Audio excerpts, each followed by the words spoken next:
Rites of Ascension. By C.V. Brawny. Chapter 79. In plain sight. Think she'll be okay? I think so. Twilight yawned and stretched, fighting her own exhaustion. Whatever happened today, she needed a long appointment with her cloud bed afterwards. Freaky though her father is, nothing I've seen or heard indicates that he is a danger to her. Frankly, I feel it's the opposite. Odds are anything trying to get to her in the next few days is in for an entire world of hurt. Trixie peeked through the curtain again, peering out through the narrow slit at the far edge of the window. And all the illegal stuff in her room? The Tommy gun? Aren't we going to arrest her? Twilight snorted back a laugh. She's the daughter of two mafia bosses who no doubt have connections and leverage everywhere. Arresting her would cause more problems than it solves. Besides that, I know her. I highly doubt that she's a significant threat to the public at large. If you say so. Trixie hugged her belly. Just makes me nervous. Like we're leaving ourselves vulnerable. Twilight raised an eyebrow. We're about to try to lock ourselves in with a changeling. Trixie laughed. Good point. Twilight peeked through the other side of the window, and waited. This was the toughest part of a trap, waiting. It was almost certain that their target would enter via the front doors, which the apartment overlooked. Based on where Vinyl's club was, she'd likely approach from a highly visible angle. So they knew the where, but not the when. Some coffee would be great right now. Twilight smacked her lips. I wonder if I can plunder Octavia's stash. She's a musician, they basically run on caffeine.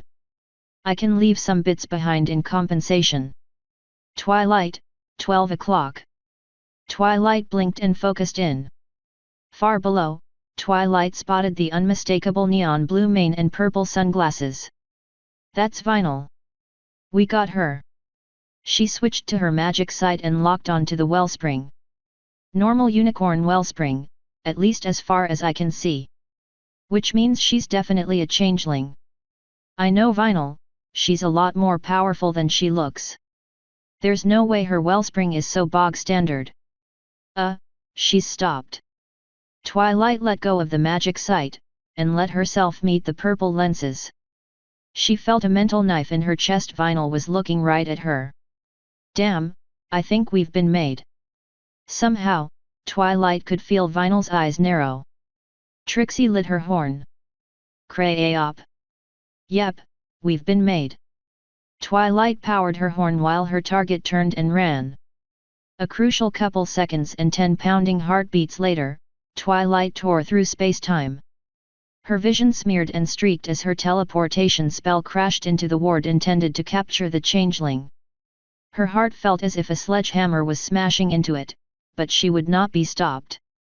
Small explosions that sounded like glass and metal cracking and shattering rippled through the air around her. A moment later, she was outside the window and falling. Pavement crumbled and burst under her armored hooves from the landing, sending a shockwave through her joints.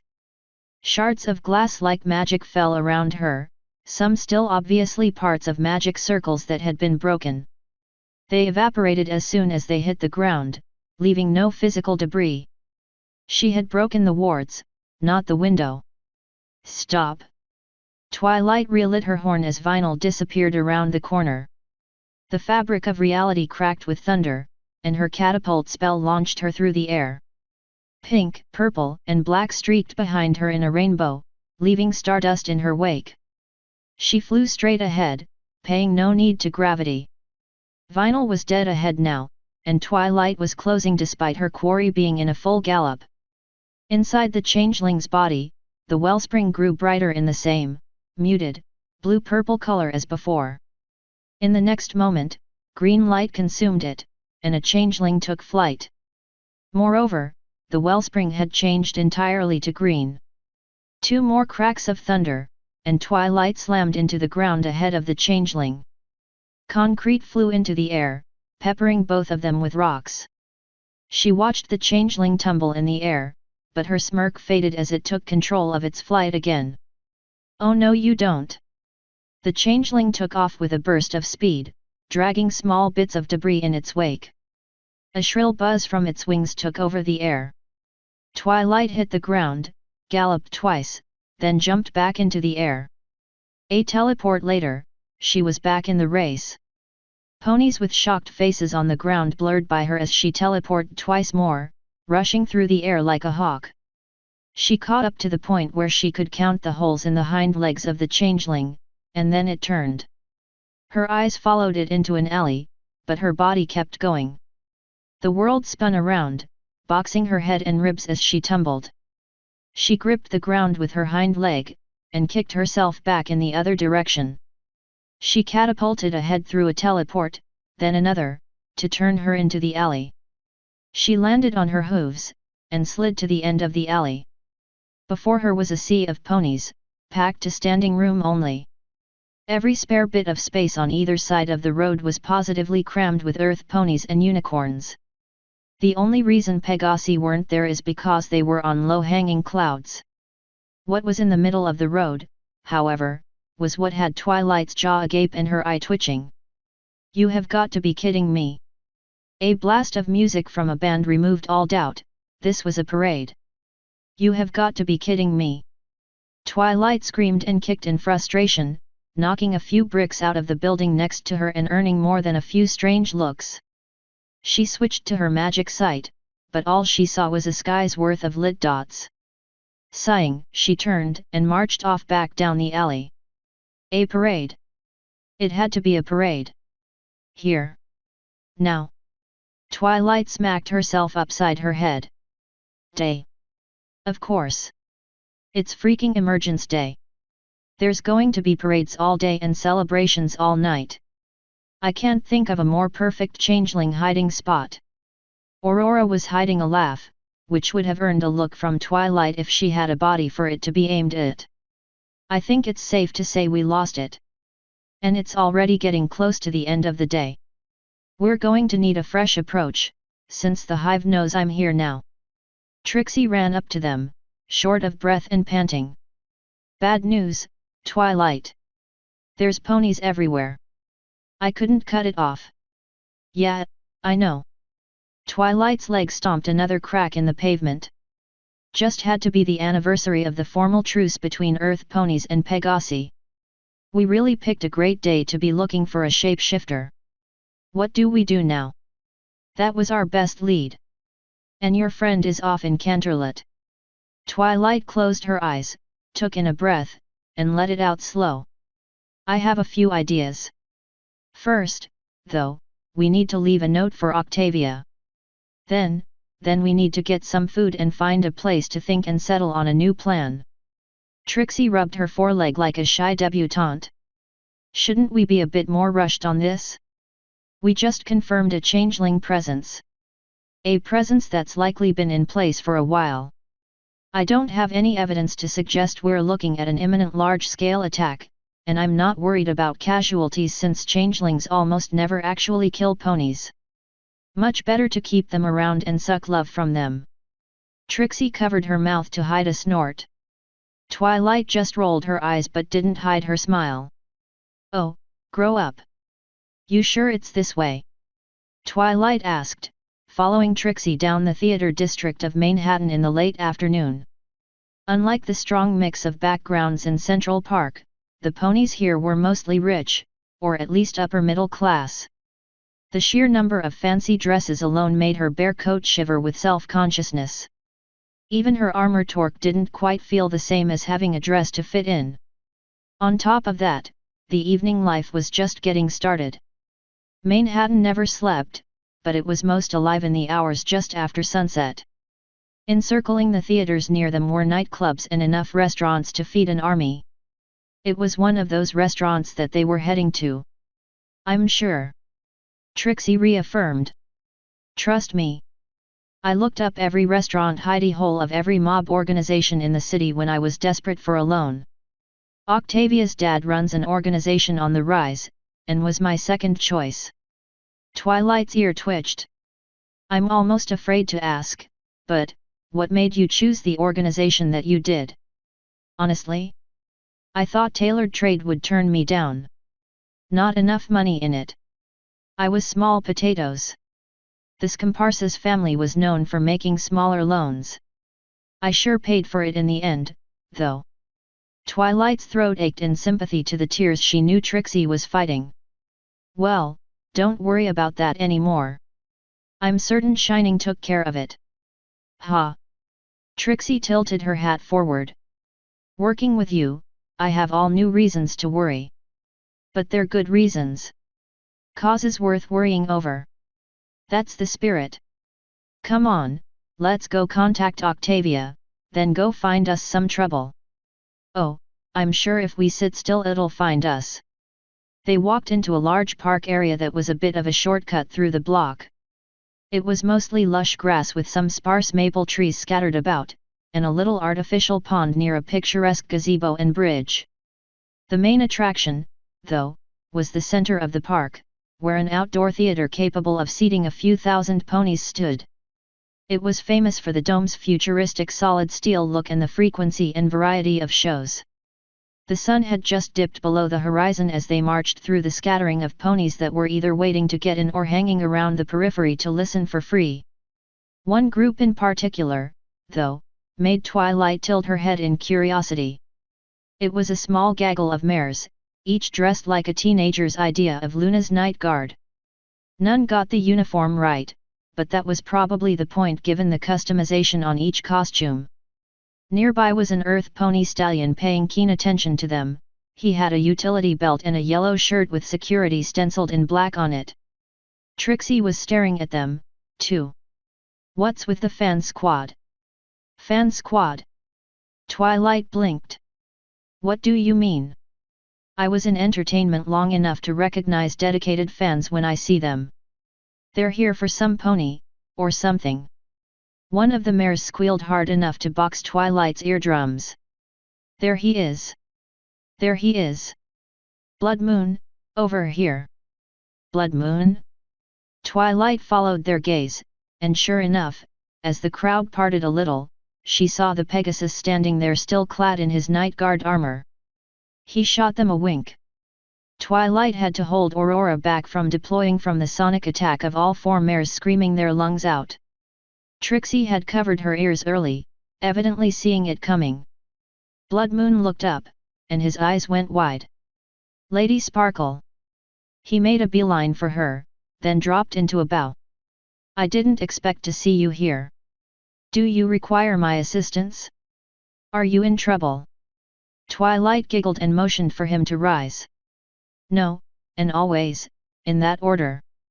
What are you doing here, out of curiosity? And what's with the fangirls? Oh, don't mind them. Blood Moon ran a hoof through his crimson mane.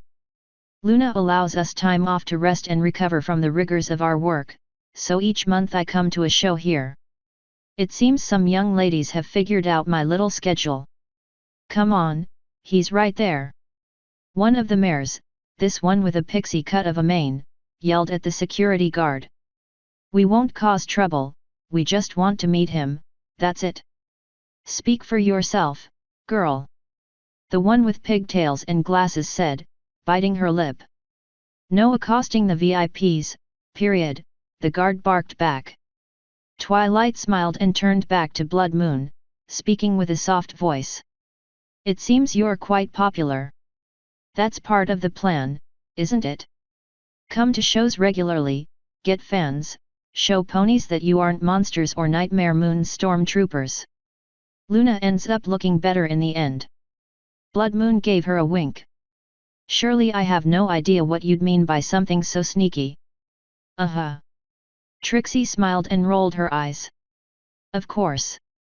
Oh, bloody. A stock stallion earth pony, this one dressed in a filly suit, waved at Blood Moon and ran up to them. There you are. Who's this?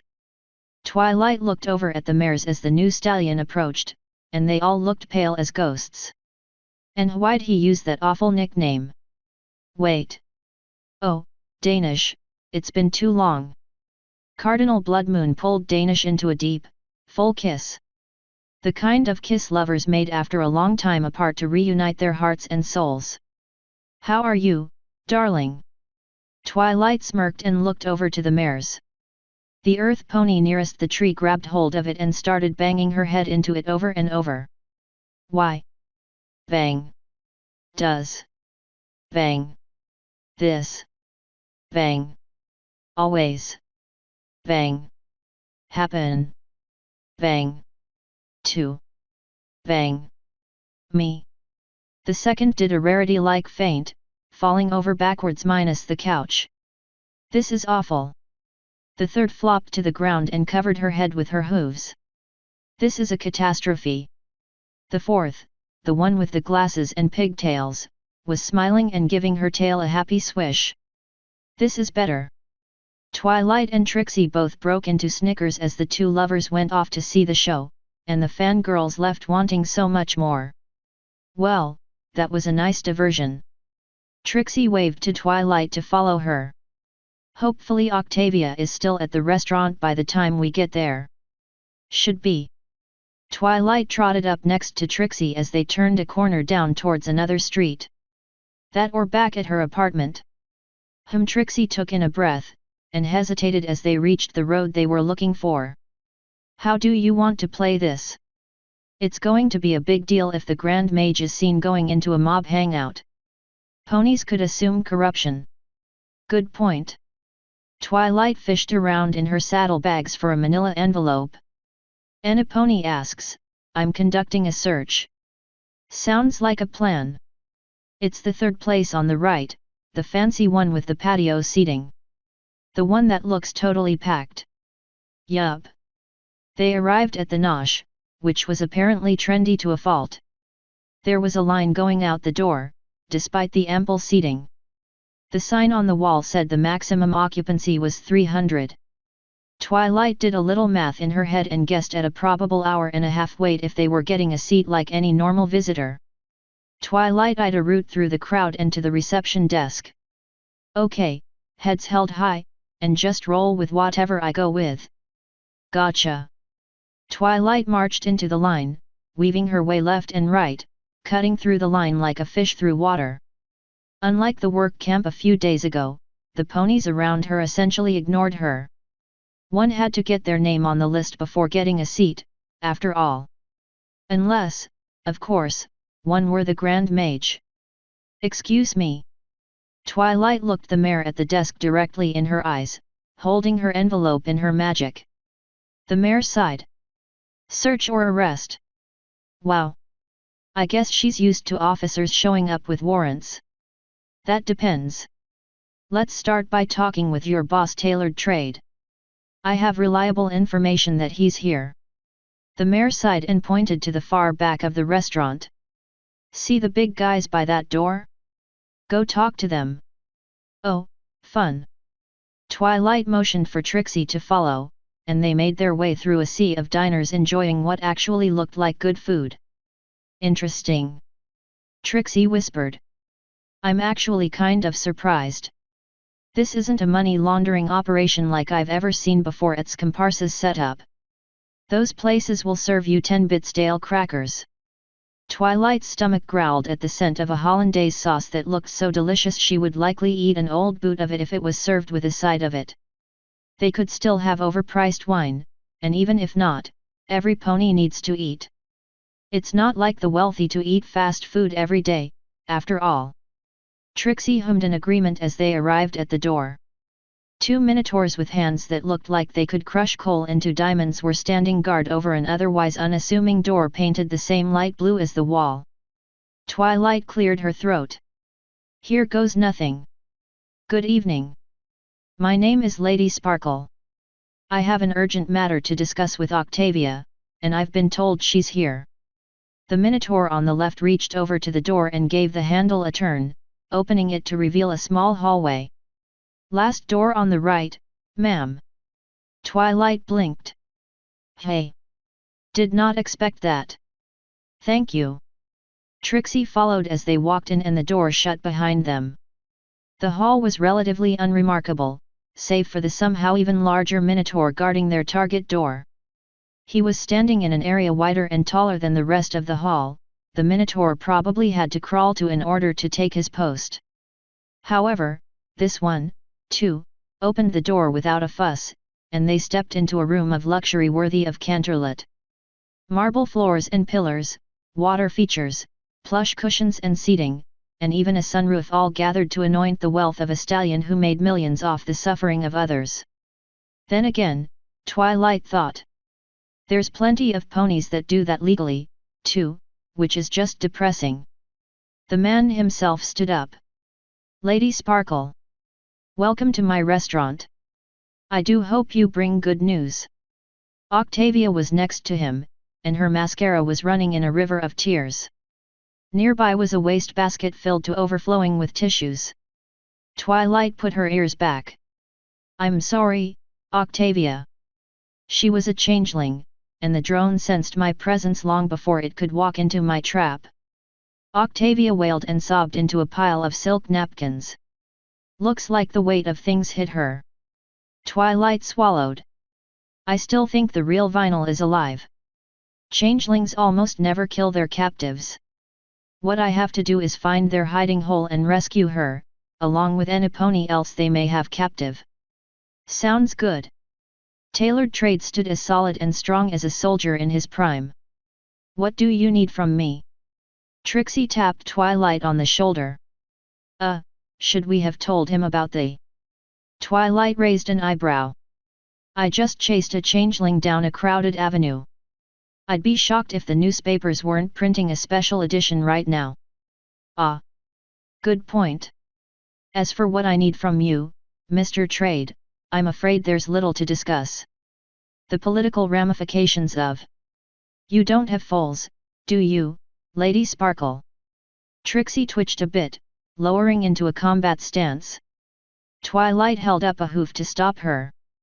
No, I don't, and I don't see how that's relevant. Tailored Trade nodded a bit and sighed. No, I suppose you wouldn't, then. So let me educate you. When you have a foal, your mind undergoes changes. You literally become a different pony. Priorities shift around, and everything you thought you cared about moves aside and makes way for one thing, them. He pointed his hoof at his crying daughter. These creatures made my foal cry worse than I've ever seen, Lady Sparkle. And you tried to bring back her happiness. It didn't work, true, but I firmly believe it was an earnest attempt, and you've made your intentions going forward clear. So let me make my own intentions clear. I intend to see her smile again. I'll do whatever it takes to reach that goal, and neither you nor a bunch of insects are going to stand in my way. Now, I'm offering to work together, to do things your way. If you say no, I'll be doing things my way, no matter how messy that may be. Do you understand? Twilight sucked in a breath, closed her eyes, and time slowed. The political assessment isn't good. If any pony catches wind of us working together, both Celestia and myself will suffer catastrophic damage to our public support. That's long term. In the short term, what I'm looking at is the nastiest gang war in history. An all-out hunt from his enforcers could see hundreds of casualties in collateral damage alone. As much as I can see he inspires discipline in his employees, they're still freaking goons. They won't care if innocents die. What's more, the changelings in this city are still largely an unknown factor. While they don't usually kill, I've no doubt they would if they have to, like when faced with an army of killers hunting them down. So, lives of innocents and the guilty alike, versus the standing of myself and Celestia. Like that's even a choice. Twilight opened her eyes. Okay, Mr. Trade. We'll work together, to an extent. For now, please hold your ponies back. I still have a few plans. If those fail, I'll be in touch. He clasped his hooves together. Out of respect for you and the crown, I will be patient. However, that patience has a limit. Twilight hit him with a glare backed by a flare-up of her wellspring. As does mine. Before he could respond, she continued, but prudence dictates caution and common sense. First and foremost, Mr. Trade, your ponies should start getting a bit nosy. Find out if any pony they know is having unusual relationship problems or are experiencing symptoms such as unexpected sleepiness, memory loss, or persistent headaches. Should you suspect a changeling, attempt to capture only, not kill. We need information first and foremost. If you succeed, contact me via telegram at this address. Twilight pulled out a page of her notebook and scribbled a note on it, then passed it to Tailored. Consider it already done, he replied, pocketing the note. Anything else? Yes, and this is most important. Your ponies? They should be in groups of 3 or more. They should never be alone or in pairs. If a changeling is in your organization, a pairing will leave the non-changeling vulnerable. But they have a hard time messing with the minds of 2 ponies at once, so trios offer more safety. He stroked his chin. I was thinking as much myself. I'll see to it immediately. Good.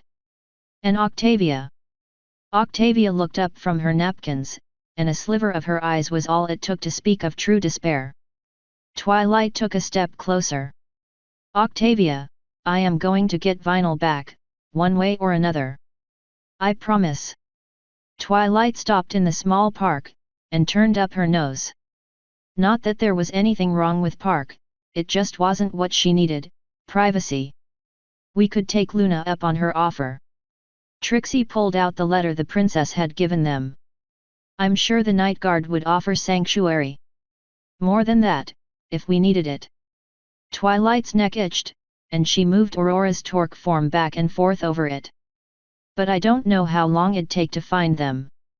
I doubt they're hiding in plain sight in a city this dense. Trixie shrugged. That's our problem, though. Dense city, no privacy. And I'm sure the clock is ticking at this point. There's no doubt in my mind that not only are the changelings aware of our presence, but so is the Duchess. How to find a quiet spot? I just need to think laterally. Something tugged at the depths of Twilight's mind, pulling her eyes to an old, modest skyscraper. Or vertically. Trixie took off her hat and looked at the same skyscraper Twilight was. You could soar up there easily, but that'll take a big chunk out of my wellspring. And we'd risk attracting unwanted attention if we barge in there with our metaphorical badges. All true, but look at the sign. That building is a hotel, and an old one at that. Twilight smiled and wished she had a hat like Trixie's to tilt like a bad flank. Come on, I've got an idea. They marched on through the late evening, now with a semi-dark sky no longer lit by the sun, but instead the cumulative light output of the city that never sleeps. They were in a part of Manhattan that was both old and new. Some of the skyscrapers were so young they weren't even finished yet, but they rested on the foundations of older towers. Others were among the first to reach for the sky, and those without a historical marker were just waiting to be replaced by something larger and newer. The hotel they'd aimed for was one of the latter type of buildings, but it stood with stately, Gothic resolve as the bigger neighbors moved in. An equestrian flag wafted around in the air a few stories up, where the floors became progressively less wide as one approached the spire at the top. Thought so. Twilight marched to the glass doors and found a veritable crowd waiting to be checked in. After tipping the door pony, she leaned over to Trixie and whispered, "Act like we've already checked in and we're just going to our room, like we belong here." Trixie chuckled. "You're talking to an entertainer, remember? Acting is my thing." The two walked past the line, weaving through the small crowd. Trixie even stopped to pour herself some coffee. The place was decorated for what luxury was 25 years ago, with gold trim, plush carpets, marble tile, and needlessly elaborate designs on the wallpaper. At the back of the lobby were two large elevators, which were just where Twilight wanted to be. She pressed the button with the up arrow on it, thinking about its small size and how they must have been grandfathered in over the regulations mandating they be large enough for non-unicorns to easily push. This was one of the first buildings with large-scale elevators, which only made the hairs on Twilight's back shoot up at attention. Freaking ancient elevators are creepy. The doors dinged and opened, revealing a rather sad-looking teenaged stallion. His face was wrinkled with enough sadness to make him look almost elderly.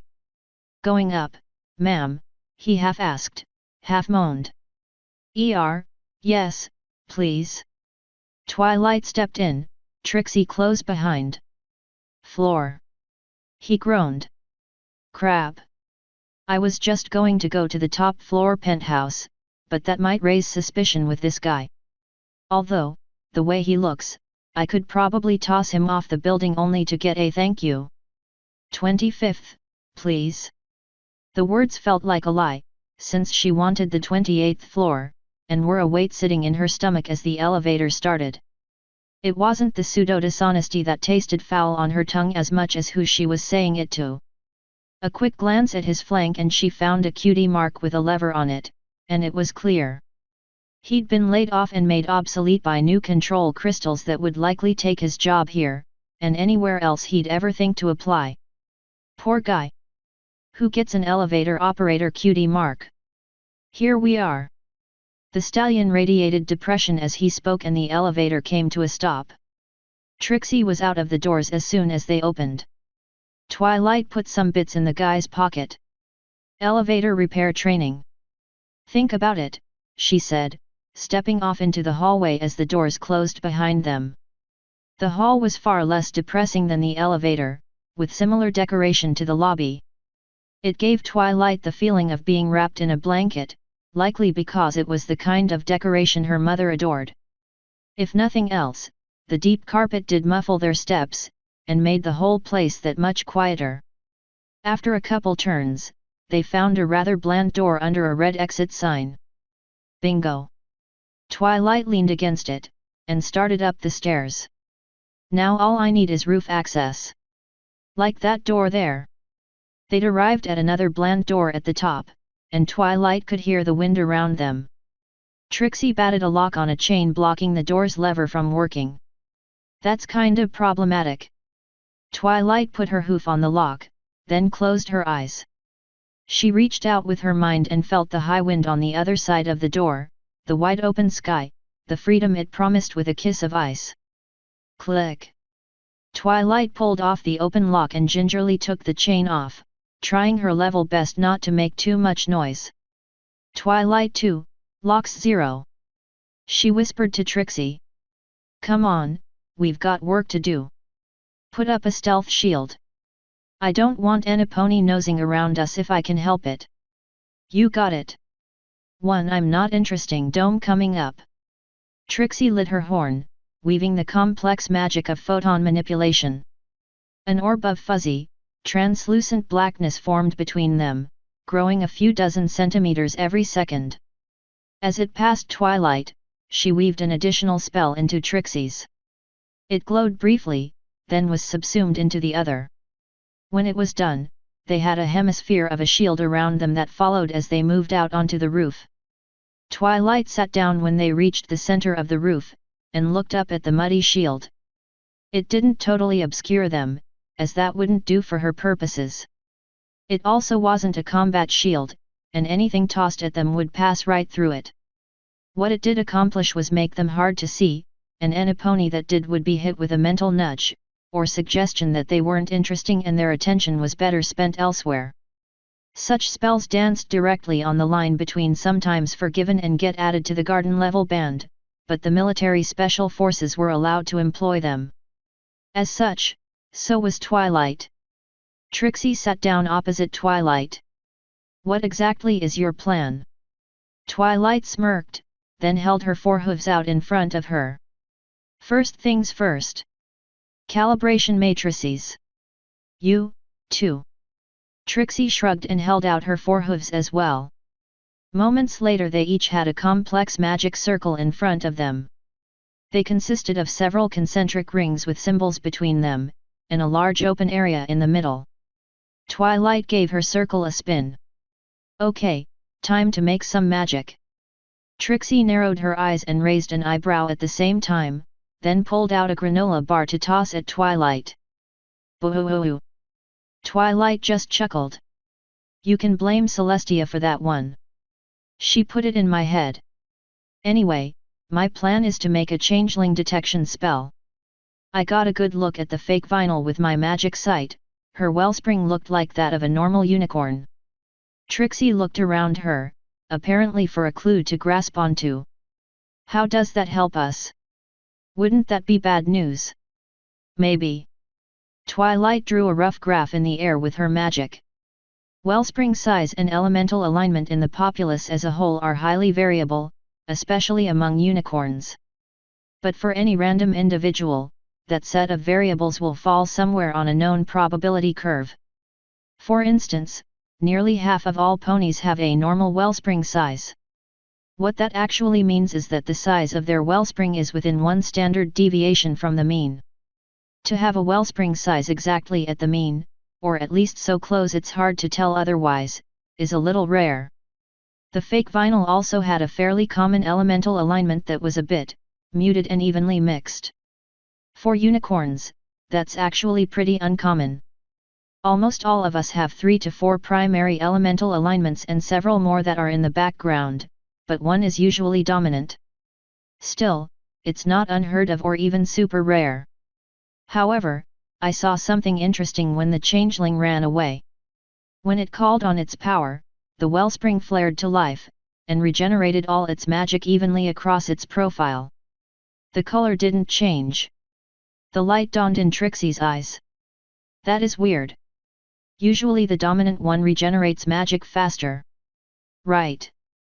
I'm guessing your everyday drone doesn't, or can't, do anything different than just mimic that average wellspring, regenerating the elemental types evenly. There are, no doubt, some ponies in this city that really do have bang-on normal wellsprings that are evenly spread and regen more or less evenly, but only a few dozen. If there's a significant changeling presence in this city, any pony this filter finds will, more likely than not, be a changeling. Trixie started filling up her matrix with symbols. Gotcha. Then all we have to do is test any targets this finds. She paused a moment. We do have a means to do that, right? Yes. Twilight added a few symbols to her own matrix. A low-strength, wide-angle thaumic beam from your horn can disrupt their magic and reveal them for who they are. It'll sting a bit, but we only need to wash it over their leg or something, and there's no permanent damage. They'll be right as rain in a minute or so. Twilight started assembling the detector spell, bit by bit in her matrix. Trixie, I need you to start a thaumic emission spell to create a background to test against. Keep it low volume so you don't exhaust yourself, and so it stays invisible. On it. Twilight pulled together her thoughts, combining them in the matrix. The magic circles they were using functioned as a sort of test. They were useful when trying to determine what, if any, effect a user's particular thaumic profile would have on a spell, and what changes they might have to make to get it to work. The common spells that most ponies knew, however, needed no such adjustment, and thus the technique was lost to most unicorns about 4 years out of high school. They had other uses, however, and here it was to judge how the environment around them would affect each piece of the spell as they put it together. When the first component was ready, Twilight put it through the paces. What face she made at the result, Twilight wasn't sure, but Aurora silently made her wish for a camera known. Trixie, are you having a problem with interference in your calibration matrix? Trixie leaned to the side, eyes wide in surprise. You too? I just spent the last 5 minutes trying to find the problem in my circles. I thought it was just me screwing up. Twilight shook her head. Nuh-uh. And the odds of both of us screwing up in the same way are minuscule. Our environment must have a contaminate that the background doesn't. Trixie looked up at her barrier and squinted. Did I mess up the barrier spell? I don't think so. And I don't smell or see any thaumic contamination or miasma where we're at. Confirmed. Aurora said. If it was here, I should be able to detect it. What we are in is just normal Manhattan pollution. There's nothing that should affect the spell. Twilight stood up and whipped her head around, switching to her magic sight. And there's no pony nearby. Not even in the top couple floors of the hotel. But there has to be something. Spread out, look around and under everything. There could be something hidden from my sight. It would have to be very close to both produce interference to that level and to not be rather bright in your sight. True. Which means... Twilight brushed away the dirt and debris on the roof, cleaning the tiles underneath her. They were packed close together, with only a minimal barrier of grout between them. Trixie, back up.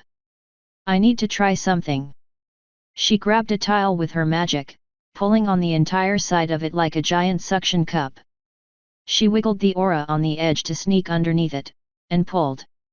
The tile came apart, but most of it was removed. Underneath wasn't just the normal adhesive. Between that and the tile was a muddy blackness not unlike Trixie's barrier, but much thicker and darker. The smell of must gave away what it was.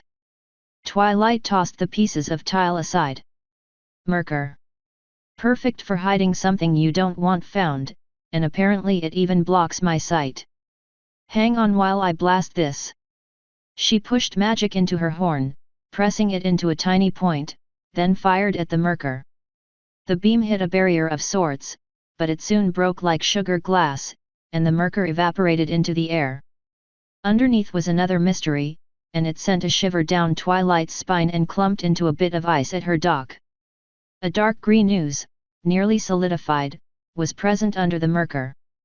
Deep inside it was the thin, nearly imperceptible glow of magic. Trixie, help me pull up the other tiles. There's more to this, I know it. Yeah, sure. The two went to work, and in minutes the hotel roof was bare, and the merker dispelled. Underneath it all was a 3-meter-wide magic circle of green that turned Twilight's nerves into ice. Trixie took off her hat and wiped her brow. There have to be at least a dozen symbols in this I don't even recognize, let alone comprehend. And I've also never seen a circle created from, whatever this is. It's like a sticky, jade amber. Some kind of custom gem substance, maybe. No, Twilight said, putting her hoof over a symbol she'd never seen before. I don't know how it got here, or what the spell is doing, but I know what it's made of. Trixie hugged her hat and mumbled into it. I take it by your expression I don't want to know. Twilight looked her in the eyes. It's blood, Trixie. Dried. Changeling. Blood. Author's note. Hey all. I got bad news and good news. The bad news is my backlog is almost dry. The good news is that I have a new writing setup to test. I got a decent quality laser keyboard, which is a device that uses a laser to project the image of a keyboard on a flat surface. My plan is to project it on a piece of flat cloth covering some furniture foam. I actually have all the individual parts to this already. But I can't test it just yet. I'm away from home, visiting in-laws. I won't be home for at least a couple more days.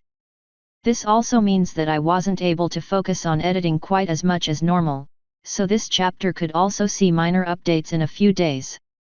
In principle, though, there's no reason this new keyboard idea shouldn't work. We'll know for certain in a week or so. If this does work, I might be able to go back to writing a whole ton each day, rebuilding the backlog very quickly. If it doesn't, I'll probably go curl up in a fetal position and cry or something. And then modify the approach or find something new and try again. Wish me luck, and thanks again for sticking with me. CV. End author's note.